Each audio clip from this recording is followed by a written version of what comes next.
Ryan, just your impressions of this Ohio University team, particularly their defense. Just what do you see from these guys? Well, they're well coached. I think their guys play really hard. They understand, how to layer in all three phases. They all work together.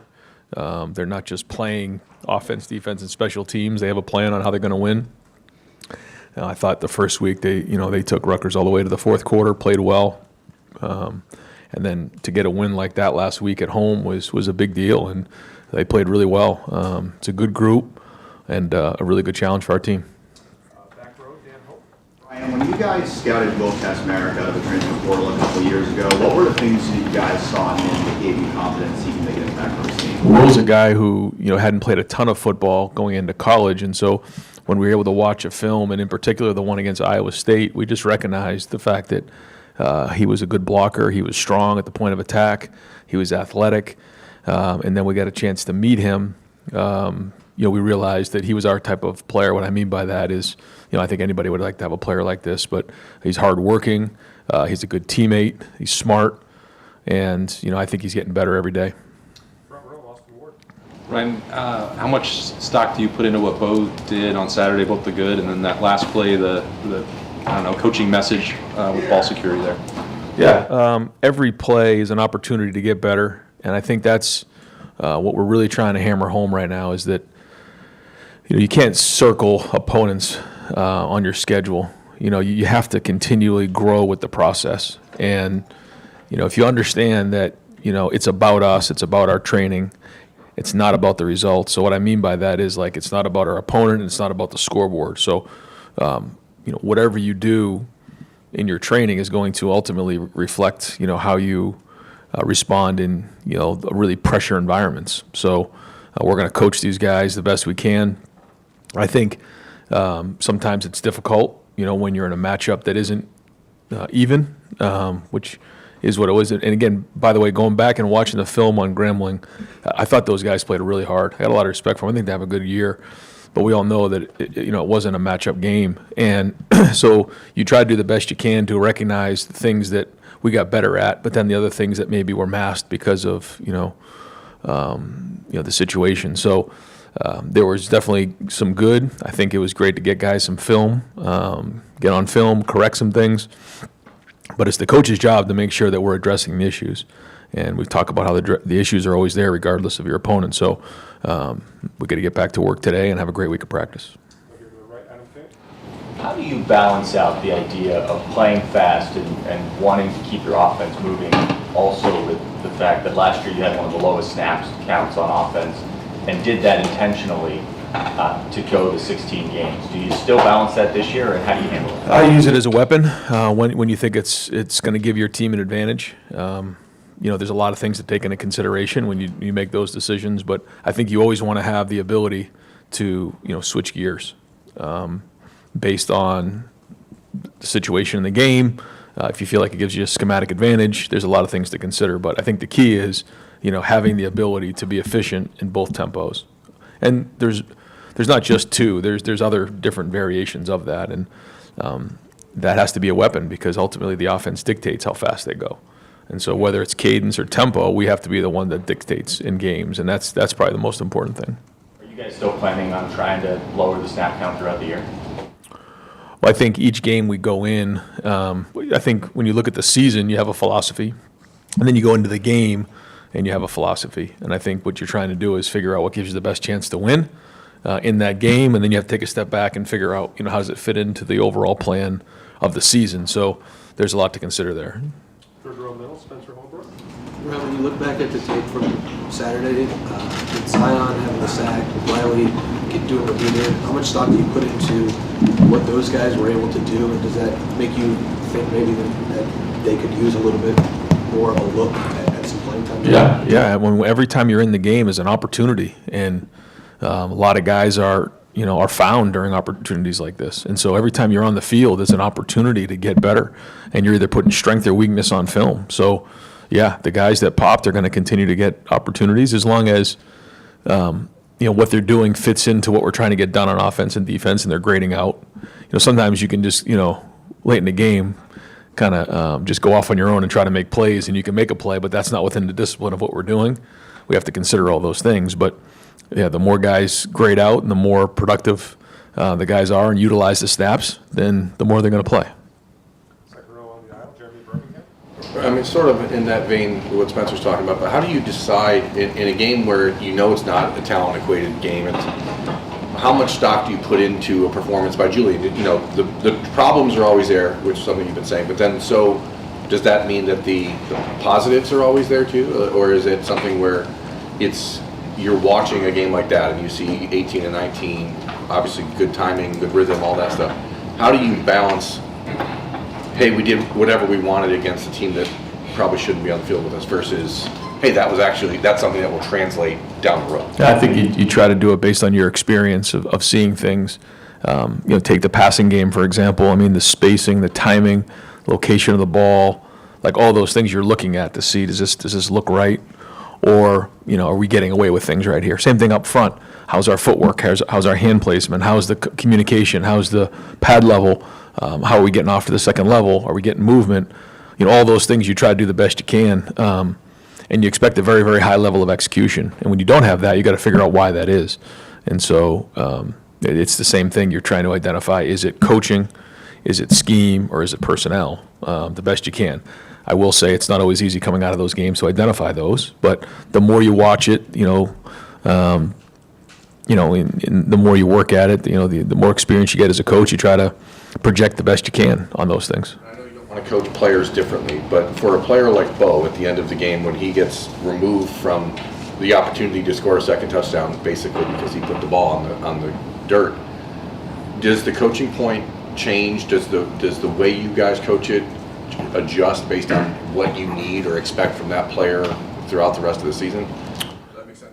Well, yeah, guys are going to make mistakes. The question is they learn from it. So whether it's a turnover, whether it's a missed tackle, whether it's a missed assignment, guys need to play through that, and we try to flush as many of those things as we can out in practice. That's our job. When it happens in a game, there's a reason it happened in the game. Whether we're not practicing right, we're not coaching it right, we don't have the right guy in the game.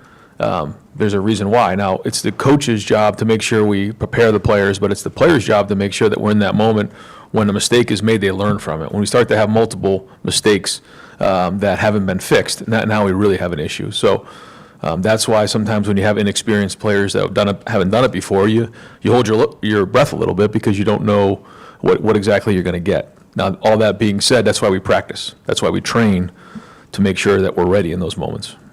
Dylan Davis. The punt return situation, I think last week you said that Jeremiah would continue to do some things. We didn't see him last week, obviously, the game situation. Are you comfortable with what you're seeing from Brandon back there and just comfortable with the weapon that it is or isn't right now in general? Yeah, that's an area coming out of the game that we've got to improve on for sure. I think we lost 47 hidden yards with the ball bouncing around on the ground. Now, a couple of them were very difficult because they weren't very well hit. But other ones I feel like we could have fielded. So it's not just one thing. Brandon's still going to return punts for us, but we also have, Jeremiah that we can put back there, Carnell, Caleb, if we need to. But we're going to stick to it, but we got to get better. There's no question. That's something coming out of the game that was a red flag that we got to get fixed. Right here to the right, Jonathan Barrett. As you looked at the film of Julian, what jumped out? Anything surprised you? How pleased were you with what you saw? I thought he had a good rhythm again. He started fast, which was another good sign. I think he was accurate. The ball came out on time. We pushed the ball down the field a little bit, and he was accurate with those throws down the field. Those were the things probably that jumped out. Again, a lot of things, there were guys open, and so that was good. He did his job. But, I think, you're seeing, how quick the ball comes out. He is seeing the field well. And, it was good to see him push the ball down the field as well because he does have a strong arm. And when we can stretch the field vertically, horizontally, and then run the ball, that's when we're at our best. Fourth row middle, Kacmarek. Ryan, you talked last week about Coach Hart lining up in the box, and that before the season you also mentioned to us wanting to sort of stay off of Julian and let Billy talk to him. Just how through the first two games do you feel like you've managed it this year without Chip, Ryan doing it for the first time? How's it been for you on that side? Yeah, I think it's been good. I think we have a lot of guys in that room who have been around together. This is the first time Tyler's kind of gone through with us. But there's a lot of familiarity with how we do things. So I think it's been good, and for Brian, He's really organizing it well now and calling it. And, Keenan has a lot of input, Tyler has a lot of input, Billy has a lot of input, Carlos has a lot of input, and then I obviously have a lot of input as well. And then try to help the best we can and organize the call sheet so that we're ready to go and we have plans in place. I think the communication so far has been clean. But again, bigger challenges ahead. We got to keep building and stay ahead of the curve. But so far, it's been solid. We've seen Logan George yet, but he hasn't been on the availability report. Do you have anything you can update? Yeah, we're hoping to see him play this week. So a full week of practice here. He did practice last week. We held him from the game, but we're expecting to have a full week of practice and be ready to go on Saturday. Second row middle, Doug Lamberese. Ryan, especially in the transfer portal world, having a veteran backup quarterback, I don't know if that feels like maybe more difficult to do than it used to do. Sometimes your backup's just a young guy on the way up. How much do you want to prioritize that, maybe when you can, and just having a guy like Lincoln here, how important is that for a team? Yeah, I think Lincoln played well. He graded out a champion. You saw him run a couple, the short yardage, and then he pulled it on the read. And so he's a good athlete. I think he made some good decisions. He threw the ball well. So he's an important part of the team, and we're going to need him. We're going to need both he and Julian this year, and we'll keep figuring out how that fits. But yeah, I think he had a good week of practice last week, and if he can piggyback the game that he had on Saturday with another really solid week here, I think that's good for the team. So we'll see what that means moving forward. But I know we're going to need him. He's he's a good leader. Guys respect him. He's a good athlete. He's a good player. So he's working hard at it, and he knows at some point he's going to get his chance. And when he does, he's got to continue to keep pushing and make the best of it. I got a lot of respect for Link, and I think that room is pretty tight. Front row, Adam Jardy. Ryan, did you consider taking a knee at the end before scoring the final touchdown against Grambling? No, we were just going to keep getting better. The snaps are the snaps, the scoreboard's a scoreboard. We're not trying to, at that point, it really, the score was irrelevant. And we're not trying to ever, show anybody up or anything like that. But these guys need these reps, and that's why, we're putting them in the game is to get better. We didn't want to throw the ball down the field late in the game. I think we tried to, be respectful there. But up and through the third quarter, we were trying to, get Lincoln some reps because it's important for us, and that's why we play the game. Once we got, Tavian in the game, was pretty controlled, a couple of things underneath, and we just ran it. But, it was good to see, like I told the guys, when you go in the game, like, it's okay to score. That's why you're in the game, is to score points. You're not in here to just run the game out. And so we challenge those guys to get it on film and get better. So yeah, we're just going to keep playing and try to get those guys reps. Second row, Stephen Means.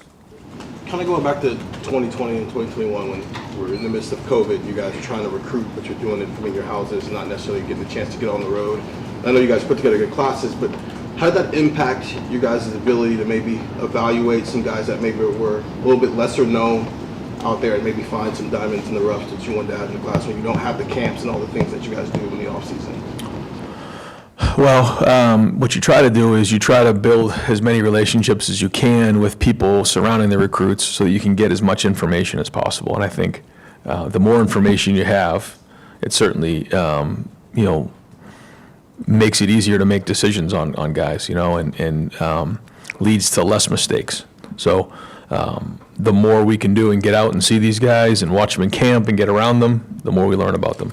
The less time we have to now rely on coaches in the area, people who, are familiar with the recruit, coaches on other teams who play against them. You got to really do your homework because that's what's most important. And it's always been important to make great decisions and evaluate, but I would say right now where we are in college football up until this point, it's the most important it's ever been.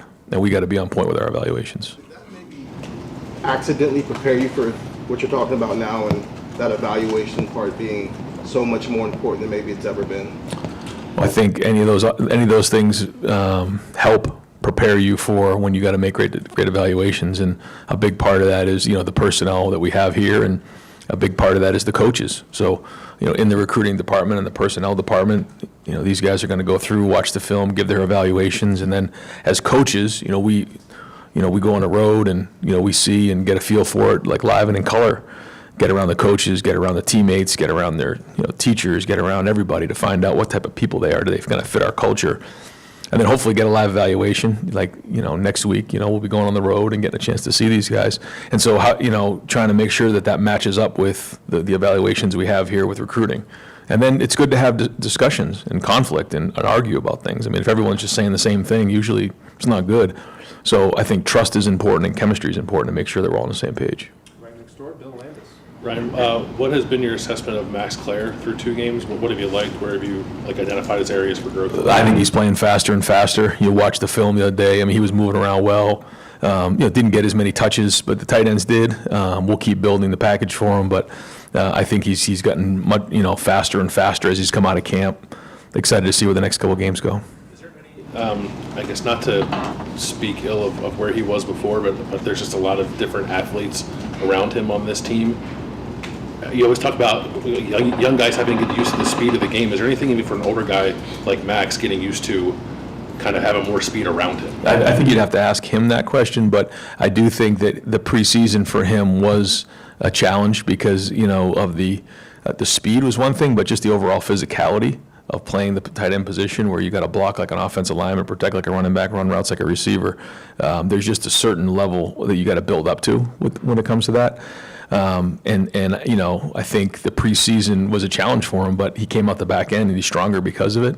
And so, yeah, to your point, I mean, it's not easy. It's not easy for you to come right in here and match the physicality of the day-to-day when maybe, you weren't used to it.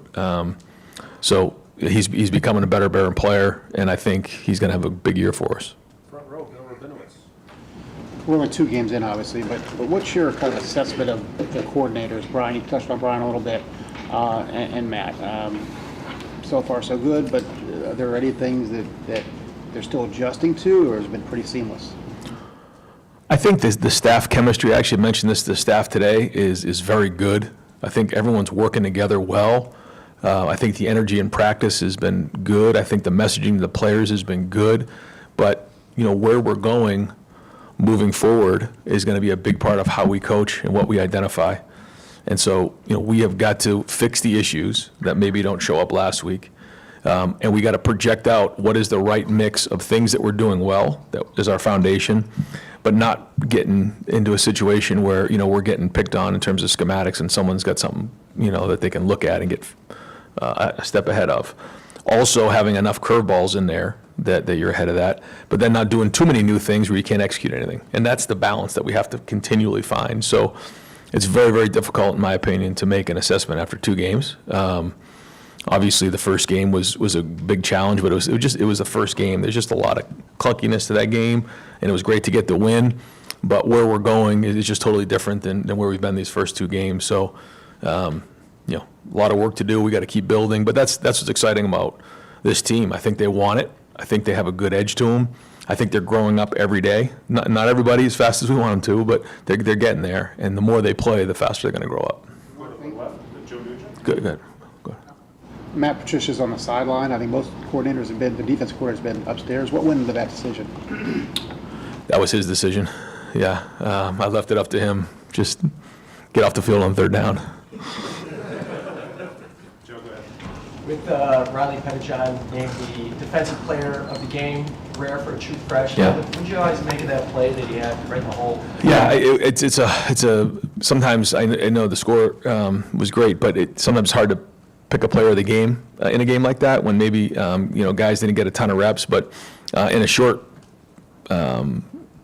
sample of plays, he had a lot of production, so it spoke for itself. And we did what was right and gave it to him, even though he's a freshman. It's kind of rare, but it's the right thing to do. And we can't not give it to him because he's a freshman. He deserves it. And but I also know he knows is that the challenges that are coming are going to be a lot different than we faced this past week. But hey, you got to take those. This is what we're just talking about. When you have reps, and let's just say it's 15 reps, you go as hard as you possibly can, and then the more you play like that, the more you're going to get on the field. And so. This is somebody who's getting more and more action on special teams, and he's going to get more and more action at linebacker as well. Ryan, some coaches don't love these in-state games because, at least from a branding standpoint, there's a whole lot to lose, not a lot to gain, kind of from South Florida to Florida over the weekend. I know Tressel played a ton of these. Urban, maybe not quite as many. What's your philosophy on Ohio State hosting the in-states? I kind of leave that up to Ross to schedule these games, and I think it's good for the state. I think it's great for the state of Ohio. I know OU has a very proud tradition, and there's a lot of Ohio players on the roster who are going to come into the shoe and want to play really hard and play really well and win the game. So I think it's good for the state. I think it's great for their school. I think it's great for our school, and when you're from the state of Ohio, having a memory of playing in the Horseshoe during your college career is significant, and we know these guys are going to be playing with their hair on fire. Come down to the front, Joey Kaufman. What kind of Patrick Navarro or Parker Navarro's the type of quarterback who can move a little bit and make some throws while he's on the run, and what kind of test does he pose? Yeah, you've watched what he's done against 2 Power 5 opponents, 1 Big Ten opponent, and he's done some really good things. He's spread the ball around. He can make plays off schedule. He's got good quickness, competitive player. But ultimately, to me, he's a winner, and did that last week. So, it's a good challenge for us. Go up here to Cameron T. Robinson. Ryan, after the game on Saturday, you talked about the evolution of tight ends in the offense. At what point do you remember over the last couple of years when you were looking at the roster and looking kind of foreseeing the future, where you might be able to play so much 14 personnel, or was that just a matter of you got Max out the portal, you got Will out the portal, and just kind of evolved? Well, this just started a couple years ago when you just stay in 11. There are ways that teams schematically can defend you. If you're just exclusively one thing after a while, this is what I try to tell the coaches all the time, they're going to get you eventually. And we've been 11 around here for a long time. So the ability to jump into 12 and 13 personnel gives us something different. It's a change up. And in my opinion, when a defensive player goes from 11 to 12 to 13, back to 11 to tempo to empty, and all these different things come into play, it's harder for them to nail down exactly what you're doing. If you're always in 11, you're always in one tempo, it's a lot easier for them to kind of zero in on what you're doing. So we want to put as much stress, we've always felt that way, and as the game has evolved year in and year out, we try to stay a step ahead. And a couple years ago, we realized that the tight end position and having wide receivers that can block were critical. So to me, if you're just doing one thing, no good. You have to be able to be a tight end that can run routes or a receiver that can block. If you're just a receiver that can run routes or you're just a tight end that can block, you don't bring a lot to the table in terms of value. I'm not saying you can't play, but teams can start to narrow in on what you can do, and then they start to really dive into what they're going to get when you're in the game. So the more versatility guys have, the better. That conversation you and Tony and maybe Keenan had about in the recruiting aspect of trying to build this room up, or is it just development guys and you guys? A little bit of both. We knew that we wanted to, again, have these guys that had versatility, and then what you do is you take a look at what you have on the team that year, and you build it around those guys. So I think we've always wanted to utilize our tight ends, and we've had some really good tight ends that have come, but now that we probably are deeper there than we've been in the past. We'll go right in front, to Rob Oliver.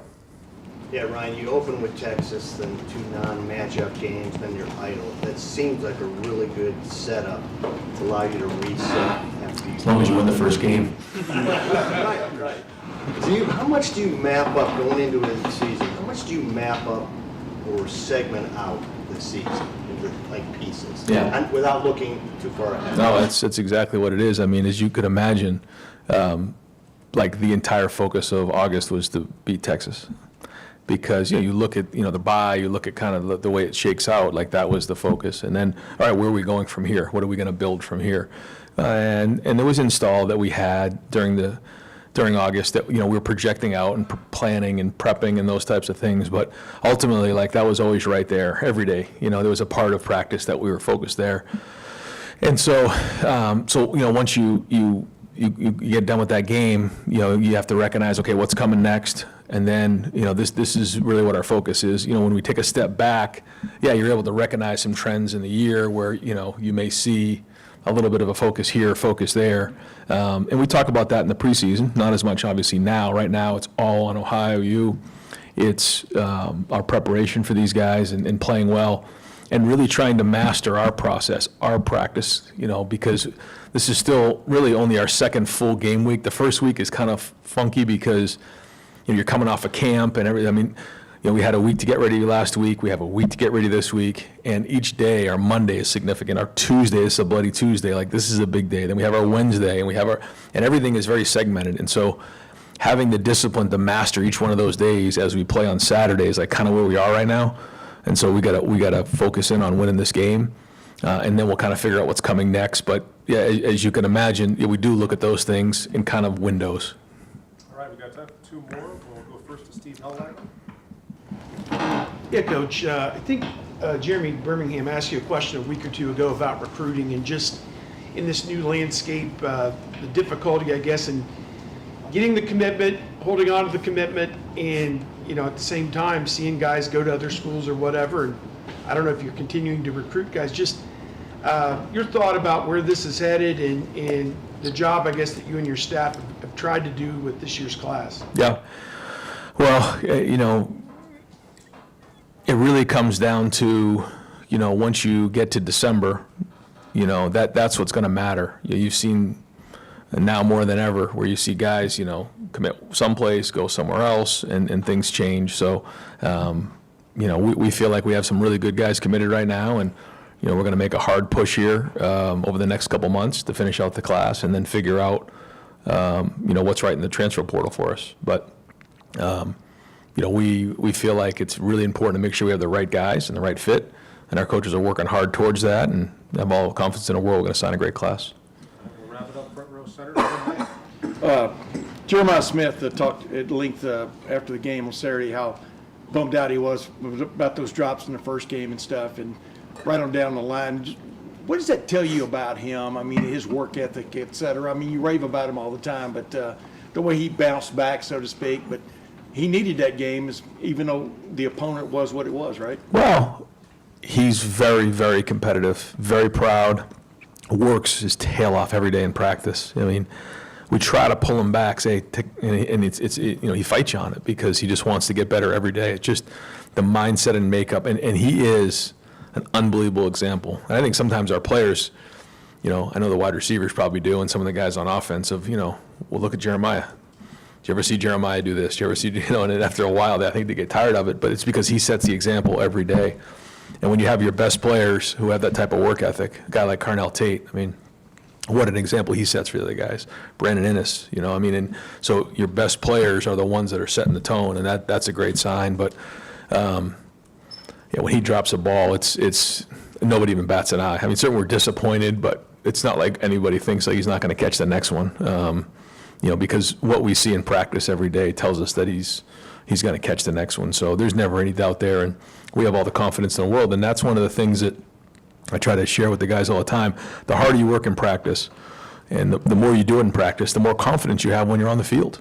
If you're not doing it in practice every day, you aren't going to have confidence. Like going into a test and not being prepared. If you don't know, the material when you go into a test, yeah, you're nervous because you don't know what's going on. But if you've studied your tail off and you know exactly what's on that test, you walk in, you take it, and you walk out. It's the same way as we prepare for games, and Jeremiah is a great example of somebody that prepares really hard. Are you a fan, by the way, of the proposed change in the transfer portal to one-time January? I mean, where do you stand on that? Yeah, no. I don't think it's a good idea at all. In the conversations that we had with the Big Ten coaches, I think the majority of them agree. I just don't quite understand how, for teams that are playing in the playoffs are expected to, make the decisions and sign their upcoming players while they're still getting ready to play for games. It doesn't make any sense to me. I know the calendar is funky, but, I know that the Big Ten and Tony Petitti's been working hard because he doesn't believe it either, and neither do the coaches in the Big Ten. We had a lot of long discussions about that and tried to work through the different windows, but I don't agree with it being in January.